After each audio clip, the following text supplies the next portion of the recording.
Hey, what's up, y'all? This is Lewis Speaks 2024, and today we're going to talk about how to cope with being the only Black person at work. Oftentimes agencies will pride themselves on their diversity, equity, and inclusion efforts. They'll oftentimes try to sell that and put that in their mission statements. But when you actually get to these agencies, you see a different story. Instead of diversity, equity, and inclusion, you see racism, inequity, and exclusion. And it's come to the point where it's become dangerous to be the only Black person at work.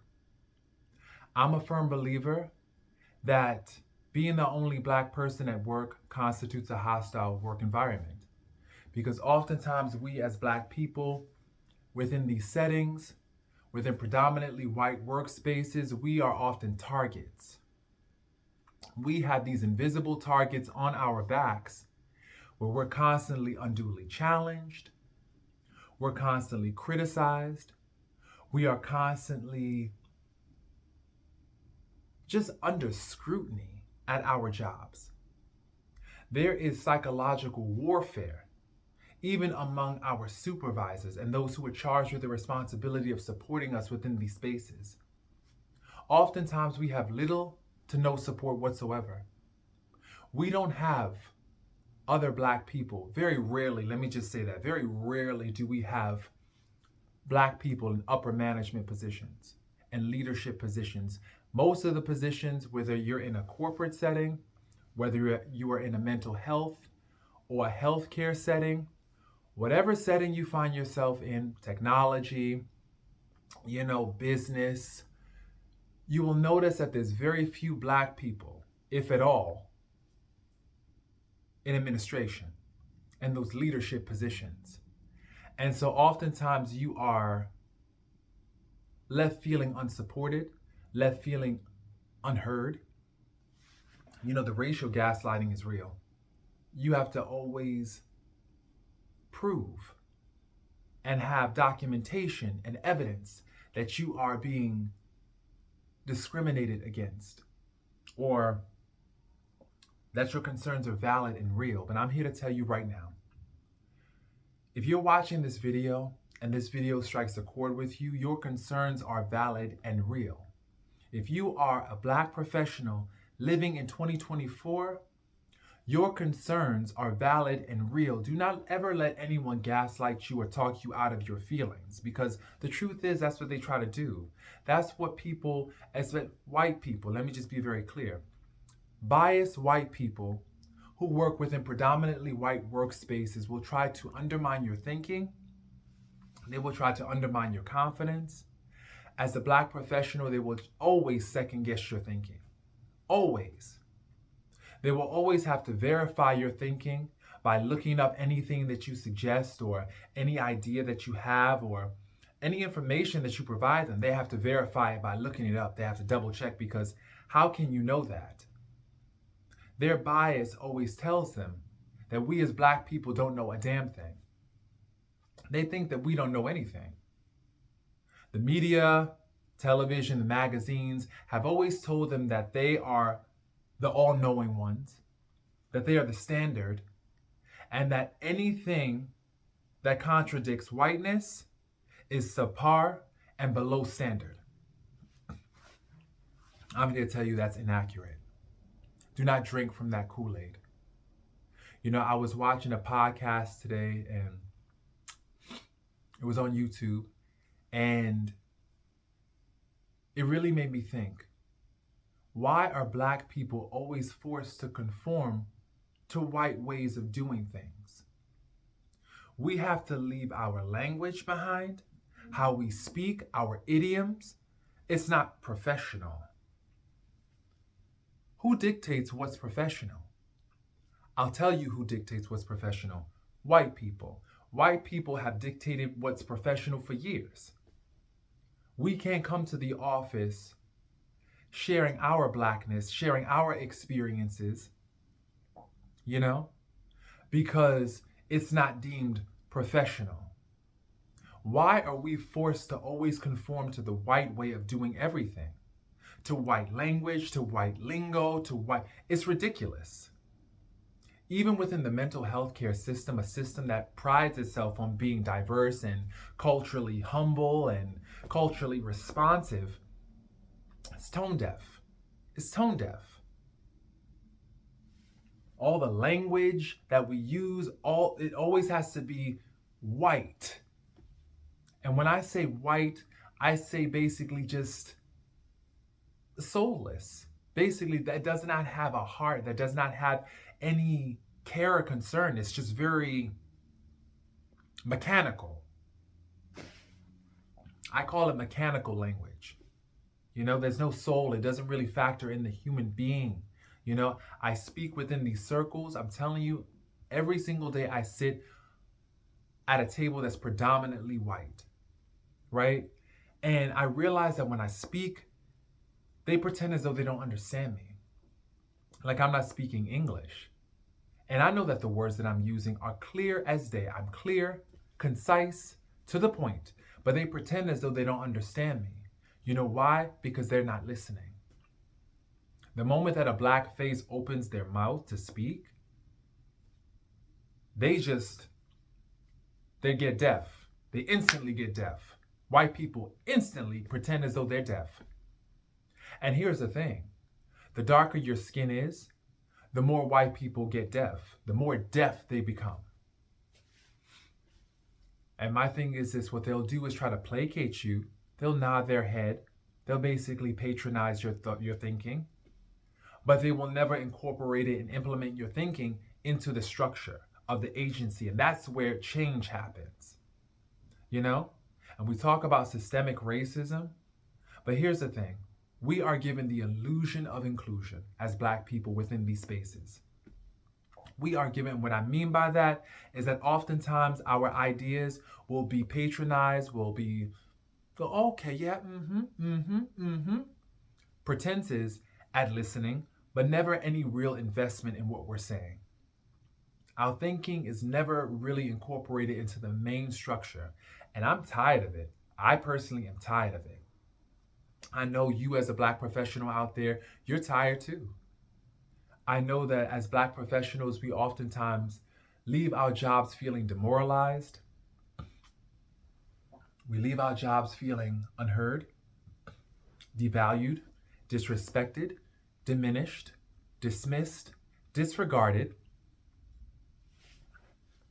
derailed, disenchanted. We leave our jobs feeling like, what the hell am I doing here? I fought so hard to get at this table, and yet and still, it's like I'm invisible. You know what I'm saying? And it's like very rarely do we see other people that look like us. Very rarely do we see other people that sound and act like us. And the professional loneliness is intense. As Black professionals, the professional loneliness is just through the roof. We don't feel seen, we don't feel heard. And oftentimes this is why we as Black professionals prefer to work remote. I'm at a stage in my life where I prefer remote work, because being in the office is just a war zone. It's a battlefield. People, there's no respect, and I'm asking myself, is this related to the pandemic? Is this a grief response? What is this that's happening? This has been happening and to be honest, it's gotten worse and at the same time better in certain instances. I think that white people are, I wouldn't say starting to listen, but they're starting to pretend better. I gotta say that. They're starting to pretend better. There's efforts, to give the illusion of inclusion. Before there was just no effort whatsoever. Now we're at least given the illusion. I don't know what to do with that information. Basically, that's just ridiculous. But once again, the efforts are performative. We as Black people are always given the scenery. And people act like we don't know how to spot BS. We're so dumb that we can't see through the smoke and the mirrors and the illusions. It's kind of like when George Floyd died in 2020. Rest in peace, George Floyd. You know, there were all these performative efforts that white people made to try and give us the illusion of inclusion and diversity. For example, we got yellow letters that were painted on the street saying Black Lives Matter.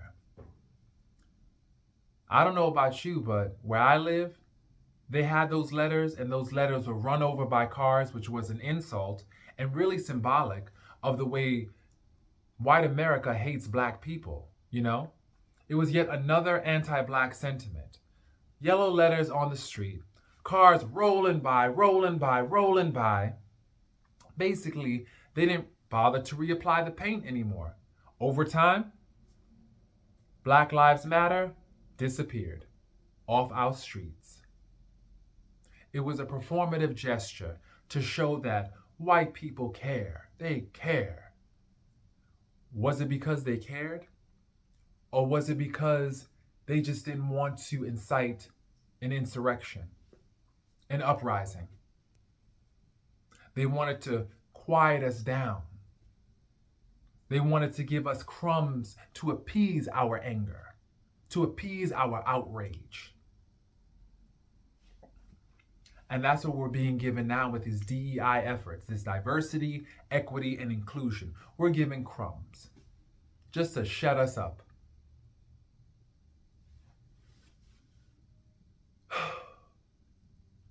It is exhausting to go into these spaces. The psychological, emotional, spiritual toll that it exacts on us, physical toll. Lately, I've been finding a tightness right here, a tightness, having to walk within these spaces because they're so toxic. And as an empath, you can feel it.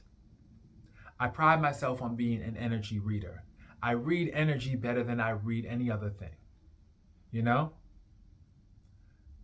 I read the energy in the room, and the energy is giving low-key racist, low-key implicit bias, explicit bias. It's giving so many different things. It's giving defensive. It's giving fear-based. There's a lot of fear within these agencies. And it's just so difficult to be around. It is extremely difficult to be around. So I know that as, the only Black person within an agency, it can be so difficult to really find the motivation to go to work every single day. It's hard. The tolls that it exacts on the human psyche is just enough to basically say, forget it. And I think that's the intention. White America does not want Black leadership. White America does not support Black leadership. White America really does not support diversity because within the DNA of whiteness is a need to colonize everything. And what is colonization? It's taking over. It's appropriating and reappropriating and taking over. It's never giving credit to the founders, the originators. It's always pretending as though they were the ones who were here first and they deserve everything while every other race is inferior and subpar. And that to me is disgusting. It's disgusting and it's intolerable. So we've talked about the problem. The problem being the only Black person working within predominantly white spaces. Now, how does one cope with that? Let's go with that. How does one cope with being the only Black person at an agency? One, when you get your employee handbook, you read that handbook and you zero in on how to file grievances. You're going to need that information. How do you file a grievance? Who do you speak to? What is their contact information? Keep that handy. Keep that handy. Know who are the players at the agency. Know who are the administrators that you have to go to, whether it be human resources, upper management, wherever you have to go to learn the chain of commands. You're going to need that information. That's one. Two, when you start the job, write down all that information in your employee handbook, and I would say write it down in pencil because that's going to change. The changing of the guards is real, especially within various agencies. You have so many people, it's going to change. So write it down in pencil, put that employee manual away in a safe space. You're going to need that. 3, document. Oftentimes you will be the victim of racial gaslighting. People will pretend as though you are imagining your treatment. So you have to document. I'm talking about dates, times, the incident, what occurred, who were the players in the incident. You have to document. Definitely. Familiarize yourself with the Division of Human Rights because you may have to file, and if it gets to that, you may have to file a grievance there as well. Familiarize yourself with that. Also, if you have to, you might have to call a meeting with administration to really flesh out. Now, the funny thing about that is you run the risk of retaliation, right? And so if that is to occur, because what ends up happening is that a lot of times supervisors or employees, they really don't like the fact that you blew the whistle on their poor behavior. So oftentimes they will try to get even, they will try to be snide, they will try to be just a lot of covert aggression there. And you will notice it. There's a lot of passive aggressive behaviors, a lot of gossiping, a lot of talking behind people's back, a lot of exploiting certain power dynamics and relationship dynamics within the agency. There's just going to be a lot of toxicity within these spaces. You know it. You feel it. So once again, how to address the retaliation? You can definitely, once again, go to management, go to upper management. If you don't get a response, what's the next step? Find out the next person. And then the next person. Go higher up the chain of commands until you get the response that you're looking for.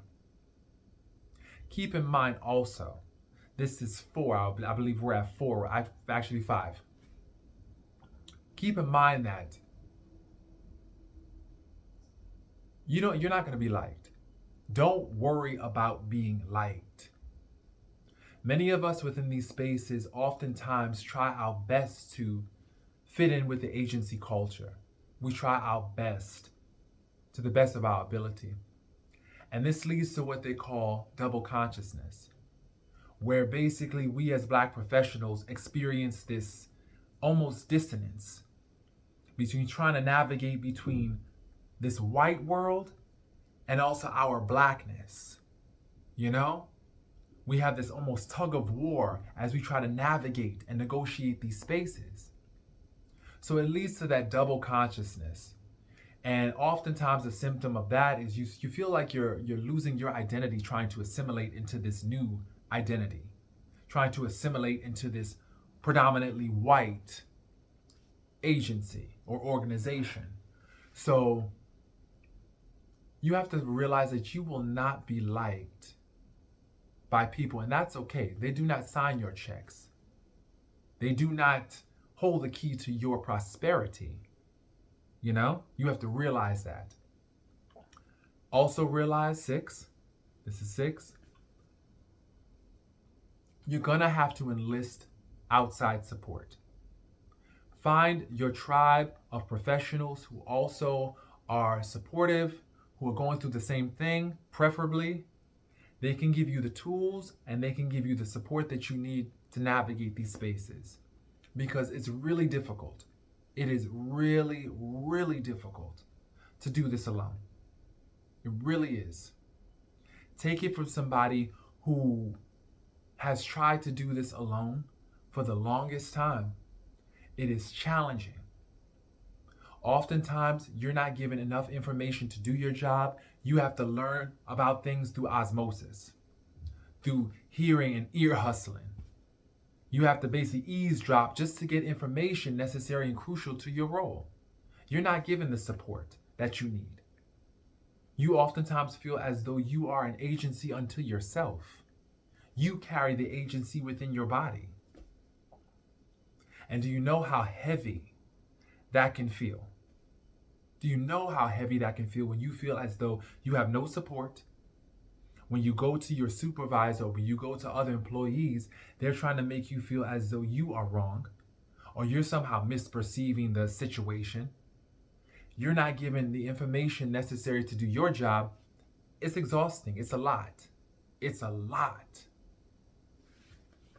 So you're going to need that support with other like-minded individuals, Black professionals who know exactly what you're going through, who can validate, who can give you those less common love languages. And I'm going to do a video on this as well regarding the less common love languages. Those less common love languages are acknowledgement, reassurance, validation, and consideration.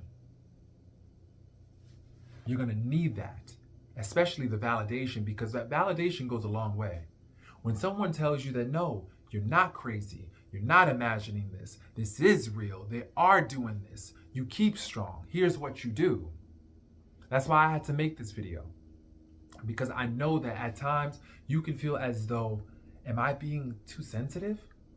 Am I imagining this? Is this really happening? Am I misperceiving something? Am I wrong here?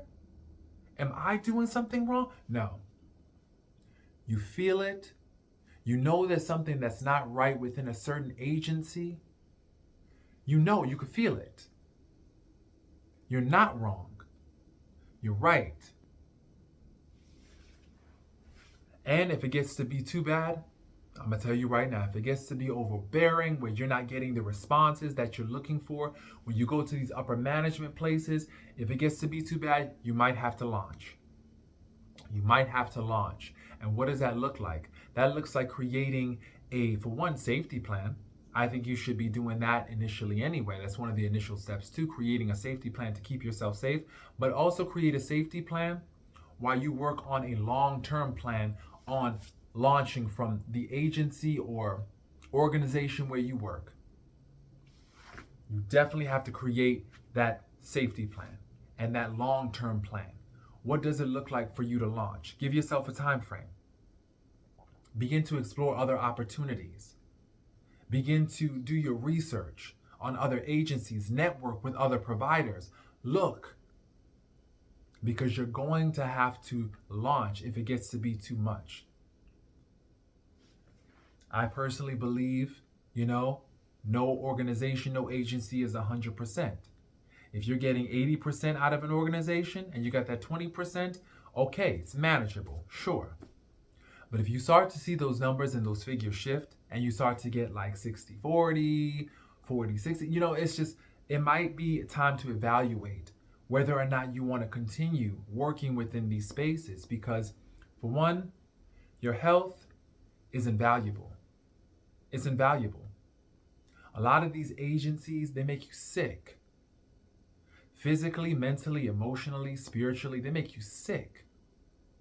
Having to deal with people constantly who do not share your value system, who do not acknowledge and appraise your experience, it's exhausting. It is exhausting. And it can take a toll on you. So the thing about it is you have got to, for one, prioritize your health and well-being. Money is great. I know we all have to take care of ourselves.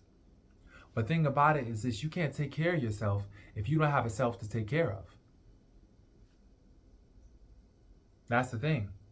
Too many of us Black professionals are out here catching heart attacks, strokes, where the stress is killing us. But we're still trying to hang in there, all to make sure that we have our basic needs met, all to make sure we have a roof over our head, we can take care of our families, our partners, our children, our loved ones. All these things we do just to survive. It starts to wear on you. I'm sure that those who love you want you here. They want you here. They don't want you to continue to basically run at this rat race, run like a hamster on a wheel while you're killing yourself. So you might have to reevaluate whether or not working within such a toxic work setting is worth it. Is it worth it? And that's the question only you can answer. But I'm here to tell you that nothing is worth your well-being, nothing is worth your life, nothing's worth your health. At the end of the day, your mental health is your best defense. Your joy is your best defense against racism, against discrimination. So if you continue to walk into work feeling joyless, depleted, depressed, angry, defeated, you have to reevaluate your position. And once again, a lot of supervisors and a lot of employees may try their best to dampen your energy. They try their best because, for one, they want you to leave. They want to maintain the status quo of whites only. That's what they want. They don't want or celebrate diversity. They'll tolerate it, sure, to offset any accusations about being a bigot. But the truth of the matter is, they're bigots. The truth of the matter is, they have biases. And the sad thing, what I've noticed, especially within the mental health field, a lot of the gatekeepers are white. They're white. So what does that mean for Black lives? That means that our housing, our mental health, our physical health is based on how much white providers do their work, is based on their biases and their level of bias and how aware they are of their unconscious bias, is based on how well they can acknowledge and treat their own biases. So our well-being hinges upon them doing their work. Please. And this is why so many Black people within these systems fall through the cracks. Because there's none of us within these positions. And then when we get in these positions, once again, we get in these positions and we play small. We don't want to rock the boat. Because I've been there too. I've been there in the beginning where I don't want to rock the boat. I don't want to say too much. I don't want to do anything to, invite some kind of hostility. I wanted to get along and be, but I realized this. You can never get along with your oppressors. You can never get along with people that are trying to undermine you. You have good thinking. You have excellent thinking. But these oppressors will never acknowledge or validate you because they want to undermine your confidence, because them undermining your confidence means that they could be prominent, that they can be the ones who are the go-to and the resource. That's what they want. They don't want you to have any kind of power or clout. They want to try to undermine your decisions. They want to try to make you feel as though you're wrong, so that way other people can distrust you and mistrust your recommendations. They try to contradict everything that you say because they want to shift that power dynamic back to them. They're not interested in your development. They're not interested in your elevation. So my thing is this: you have to be interested in your elevation. You have to be interested in your development. You have to push back. You have to rage against these machines, because these people out here, they're not human anymore. They're not human. They don't want to see you win. What they want is to control you. They want to maintain the status quo. And on the surface, they want to offer charity to absolve their conscience of guilt, to absolve their white guilt. But I'm here to tell you right now, don't fall for that. Don't fall for these charitable donations. These people, I'm telling you right now, it's just a trip. It's a trip. It is psychological warfare within these agencies. Because the thing about it is, within these spaces, a lot of people, they're not going to be direct. They're not going to be direct. They're not going to tell you outright what they're trying to do. What they will tell you is that they're fair, that this isn't about race or culture. This isn't about that. It's about the work. They'll try to make it seem as though race is not a factor here. But please don't be deceived. Because the thing about it is this: you bring your culture with you wherever you go.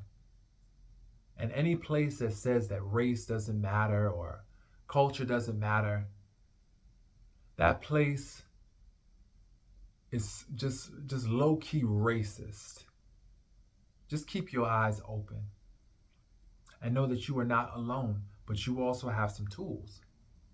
And you also have some work that you have to do on yourself, on getting rid of that fear, that lingering need to trying to conform to these white spaces. No, it's about making them conform to you. It's about making them basically respect you. It's about making them see you. Don't hide. Do not hide. Your joy is your best weapon, and when you feel as though that's being compromised, you have to reevaluate and see, do I want to continue to maintain presence within this space? Does this space deserve me? You know, does it deserve me? And we as Black people, we have got to start fighting for leadership roles. And a lot of us don't do that, truth be told, because when you are a leader, you will always be unduly challenged. You'll always be accused of some kind of misconduct in an attempt to try to get you out. Look at what happened to Claudine Gay at Harvard University. First Black president at Harvard University. They got her out real quick. White people, they can destroy a nation, a la Donald Trump, and they can still run for office. But let a Black person mess up and they want to nail us to the torture stake. But I'm here to tell you, we as Black people, we have got to stick together. We have got to definitely be smart. Because these agencies, I'm telling you, these organizations, they're a trip. So if you are the only Black person at your job, I want you to know that you're not alone. I want you to know that everything you're experiencing is real. It's not imagined, it's real. Please, use the steps. Begin to, for one, read that work manual. Know the players who you have to contact in the event where you have to file a grievance. Keep copious notes about what's going on in your agency. Any incidences, document. Get those support systems that you need. Get those support systems that you need in order to continue this work. Begin to look for people that can validate your concerns. You know? And so I definitely want to hear your experiences, because I really, this is community. Please share your experiences on what has been helpful for you, being the only Black person at work or being one of the very few. Okay? I definitely want to, let me tell you, it helps. It helps to know that you're not alone. So let's get some community here. Let's get this going. And I hope this video was helpful for you. And once again, I wish you a wonderful, wonderful success story because, for one, you are a success. You have every ingredient for happiness. Once again, you have to learn how to measure out those ingredients to agencies that deserve it. You are valuable. Your experience is valuable. Your presence is a gift. Please know that, especially within spaces that are not typically, where you don't typically see Black talent. Just know that your presence right there lets everyone know that it is possible. You are breaking barriers. So please know that. And I wish you all a wonderful 2024. Peace, y'all.